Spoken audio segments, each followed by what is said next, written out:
Returning to my Coin Lady channel, I am pleased to see you again. Because of everything we're going to discuss, particularly in regards to the BRICS and the upcoming major reset, this is going to be one of the most bizarre XRP videos I've ever made. So, Smoke Dog published an excellent article about BRICS. There will be major changes coming soon, including the launch of BRICS Pay in 2025. Moreover, in 2022, the BRICS nations inked an agreement to create a shared payment platform. By 2025, we will have no idea whether it will be operational or not.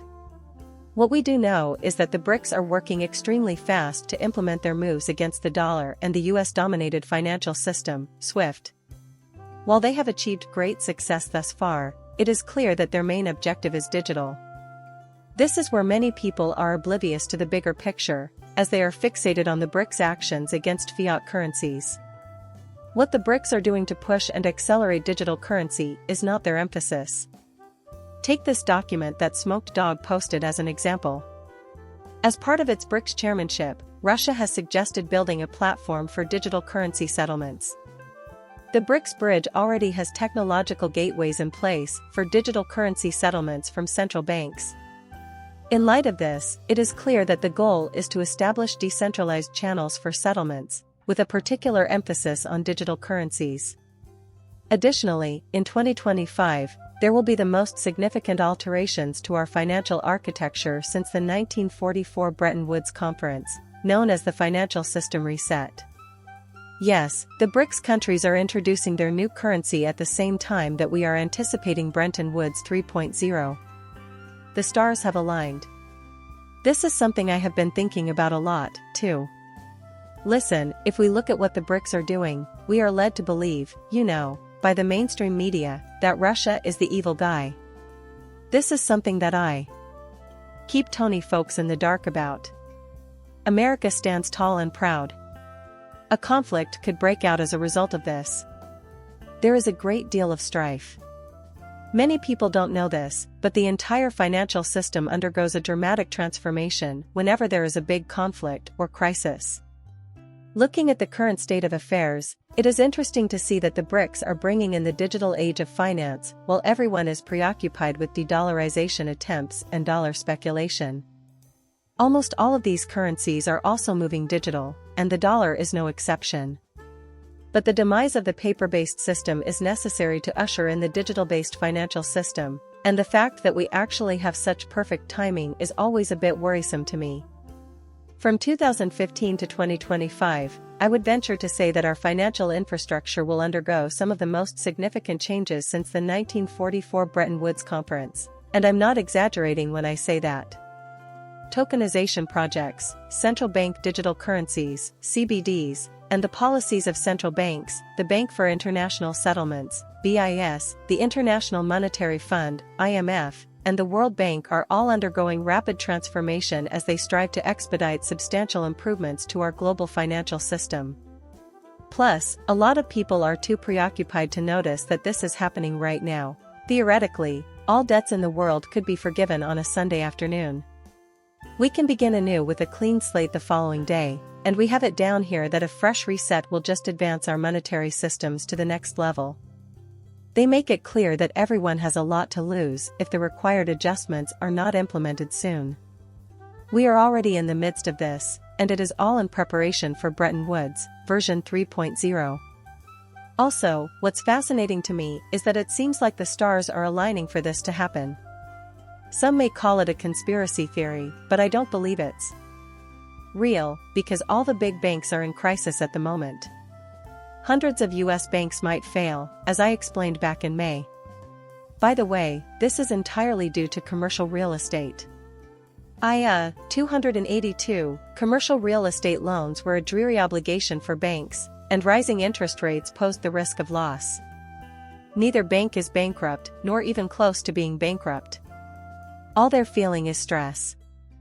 As a result, fewer banks will fail. However, this does not absolve communities and customers of responsibility for the harm that the stress causes. And I really believe that more bank failures are on the horizon. We won't, because this says so. But you know what? Another one occurred on October 18 when an Oklahoma bank collapsed allegedly due to misleading and inaccurate data. By the way, these financial institutions could experience a run on their deposits. According to regulatory statistics from the first quarter of 2024, 94 out of 1,028 banks were involved in this incident that occurred in the summer. Alright, but that's only 94 out of 1,000 or more banks, you may counter.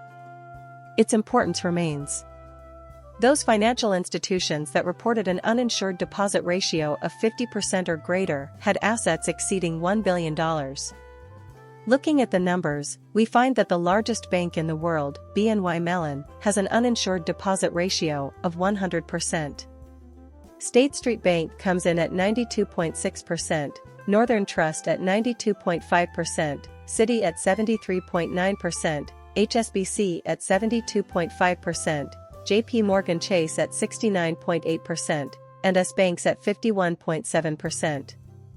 To give you an idea of where we are with this, the first bank failure in 2024 was Republic, First Bank in Pennsylvania, which was 87th on the list from the previous quarter, with a ratio of 51.5%.